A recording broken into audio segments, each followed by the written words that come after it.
మంత్రి కొండ సురేఖపై హీరో నాగార్జున పరువు నష్టం దావా వేశారు.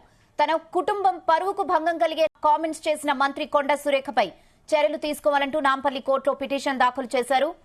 ఎన్ కన్వెన్షన్ కూల్చకుండా ఉండేందుకు సమంతను పంపాలని హీరో నాగార్జునకు కేటీఆర్ డిమాండ్ చేశారని, కానీ అందుకు సమంత ఒప్పుకోకపోవడంతో నాగ చైతన్యతో విడాకులు జరిగాయంటూ కొండ సురేఖ వ్యాఖ్యలు చేశారు. ఈ వ్యాఖ్యలను ఇప్పటికే ఖండించిన నాగార్జున ఇప్పుడు పరువు నష్టం దావా కూడా వేశారు.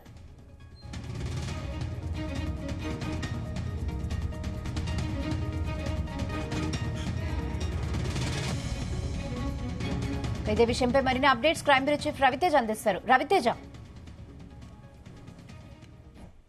కొండ సురేఖ చేసినటువంటి వ్యాఖ్యల్ని పెద్ద దుమారంగానే మారుతా ఉంది.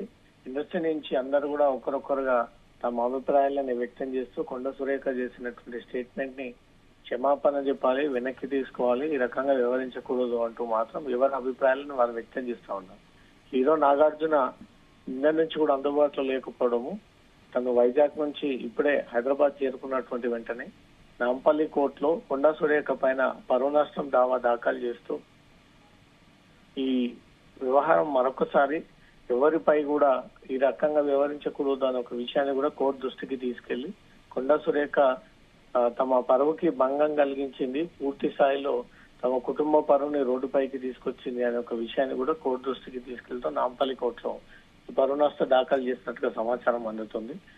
కోర్టు ఈ అంశాలన్నీ కూడా పరిగణలోకి తీసుకొని త్వరలో నోటీసులు కూడా అందజేసేటువంటి అవకాశం కనబడతా ఉంది. ఏ కోణంలో ఈ వ్యాఖ్యలు చేయాల్సి వచ్చింది, సంబంధం లేని వ్యవహారంలో ఇన్వాల్వ్ అవ్వాల్సి వచ్చింది, ఒక వ్యక్తిపై కోపం ఉంటే మిగతా ఫిలిం సంబంధించినటువంటి వారిని దీంట్లో ఎందుకు లాగి ఈ రకంగా వ్యవహరిస్తారు అనే దానిపై కూడా త్వరలో దీనిపై వివరణ ఇవ్వాలంటూ కూడా కోర్టు నోటీసులు అందజేసేటువంటి అవకాశం ఉంటుంది. డిఫమేషన్ కేసు త్వరలో ఫైల్ చేసి ఈ డిఫమేషన్ సంబంధించినటువంటి సమాన్లు కొండ సురేఖ జారీ చేసేటువంటి అవకాశం ఉంది. ఎటకేలకు నాగార్జున కార్యాలయం 2 రోజుల నుంచి దీనిపైన సీరియస్ గా వ్యవహరిస్తూ అంతా వర్కౌట్ చేస్తూ గ్రౌండ్ ప్రిపేర్ చేసిన తర్వాతే ఈ డిఫమేషన్ కేసు సూట్ ఫైల్ చేసినట్టుగా తెలుస్తా ఉంది. దీనిపైన కొండ సురేఖ ఏ రకమైనటువంటి వివరణ ఇవ్వబోతా ఉంది. కోర్టు ఇలాంటి విషయాన్ని చాలా సీరియస్ గా పరిగణలోకి తీసుకుంటుంది కాబట్టి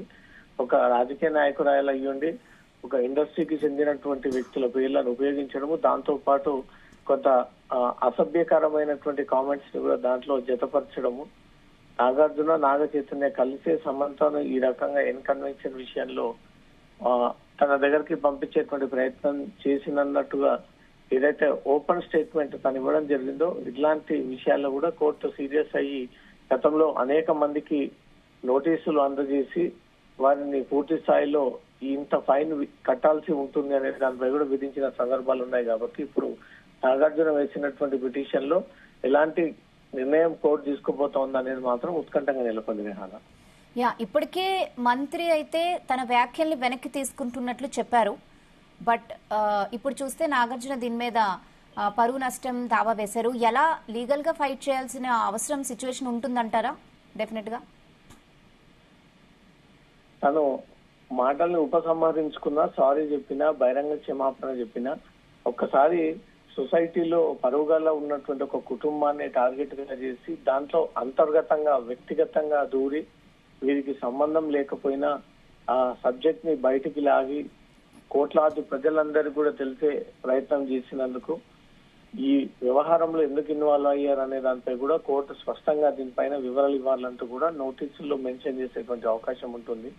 మొదట ఈ ప్రస్తావన తీసుకురావడము, అనంతరం కొద్దిసేపటి తర్వాత క్షమాపణలు కోరుతూ ఇవన్నీ కూడా కోర్టు డెఫినెట్ గా ఒక ఉన్నత కుటుంబంలో ఉండి ఒక రాజకీయ నాయకురాలు అయ్యి ఉండి ఒక వ్యక్తిగత జీవితంలోకి వెళ్లడము, వ్యక్తిగతంగా వాళ్ళని దూషించడము, దాన్ని కుటుంబమే దీనికి సహకరించింది అని ఒక విధంగా చేసినటువంటి ఏదైతే వ్యాఖ్యలు ఉందో ఖచ్చితంగా కోర్టు ఇవన్నీ కూడా పరిగణలోకి తీసుకుంటుంది. కొండ సురేఖకు కోర్టు డెఫినెట్ గా యాక్షన్ విధించేటువంటి అవకాశం ఉంటుంది. కానీ ఏ రకమైనటువంటి నిర్ణయాన్ని తీసుకుంటుంది అనే దానిపై మాత్రం కోర్టు వారు వేసినటువంటి పిటిషన్ గ్రౌండ్స్ అన్నింటినీ పరిశీలించిన తర్వాతే ఈ ఆదేశాలు జారీ చేసేటువంటి అవకాశం ఉంటుంది. పరువు నష్ట దావా ఎంతకు దాఖలు చేశాడు అనే దానిపై మాత్రం ఇంకా కొంత క్లారిటీ రావాలి. సినిమాకు సంబంధించినటువంటి వారిపై చాలా సందర్భాల్లో అనేక మంది పరువుని భంగం కలిగించేటువంటి ప్రయత్నం చేసినందుకు కొంతమంది 500 కోట్ల, కొంతమంది 10,000 కోట్లు డిఫమేషన్ చేసినటువంటి సందర్భాలు ఉన్నాయి. ఇప్పుడు కొండా సురేఖ పైన నాగార్జున కార్యాలయం నుంచి ఎంత డిఫమేషన్ దాఖలు చేశారనే దానిపై మాత్రం క్లారిటీ రావాల్సి ఉంది. దీనికి కొండా సురేఖ నుంచి కూడా స్పష్టమైనటువంటి రిప్లై రావాల్సి ఉంటుంది, లేదా అంత అమౌంట్ పే చేయాల్సి ఉంటుంది. ఏదైతే వీళ్ళు ఇంత పరువు నష్టం కలిగించినందుకు ఇంత ఫైన్ విధించండి అంటూ కోర్టు దృష్టికి తీసుకెళ్తారో ఆ డబ్బులన్నీ కూడా ఇటు కొండా సురేఖ వైపు నుంచి కూడా కట్టాల్సి ఉంటుంది, లేదా బహిరంగ క్షమాపణ కోరాల్సి ఉంటుంది. అది కోర్టు ఆదేశిస్తాయి. ఇవన్నీ కూడా కోర్టు ఏ రకమైనటువంటి నిర్ణయం తీసుకుంటుందో ఆ నిర్ణయాన్ని బట్టి కొండా సురేఖ వ్యవహరించాల్సి ఉంటుంది. వ్యవహరించకపోతే మాత్రం ఉల్లంఘన అంటే కంటెంప్ట్ కిందకి కేసు చేసేటువంటి అవకాశాలు ఉన్నాయి కదా. ఎస్, అలాగే ఈ విషయంపై కాంగ్రెస్ పార్టీ ఏమైనా చర్యలు తీసుకునే అవకాశం ఉంటుందంటారా? అక్కడక్కడ కొన్ని చోట్ల ఎవరైతే కాంగ్రెస్ సీనియర్ నాయకులు ఈ రకంగా మాట్లాడకపోవడం మంచిదై ఉండవచ్చు. ఇప్పటి వరకు కాంగ్రెస్ చరిత్రలో ఇంత హేయమైనటువంటి భాష ఎక్కడ కూడా ఉపయోగించలేదు. కాంగ్రెస్ పార్టీ ఏర్పాటు నుంచి ఇప్పటి వరకు కూడా తొందరపడి ఎవరు కూడా సినిమా వారిని అగౌరవపరిచినటువంటి సందర్భాలు లేవు అంటూ మాత్రం చెప్పుకుంటూ వస్తా ఉన్నారు. కాంగ్రెస్ పార్టీ వీరు నిజంగానే కొండా సురేఖ తప్పు చేసినట్టుగా భావిస్తే మాత్రం ఇక్కడ నుంచి కూడా సెంట్రల్ కాంగ్రెస్ పార్టీకి ఈ విషయాన్ని తెలియజేస్తే మాత్రం డెఫినెట్ గా కొండా సురేఖ పైన చర్యలు ఉండేటువంటి అవకాశం ఉంటుంది.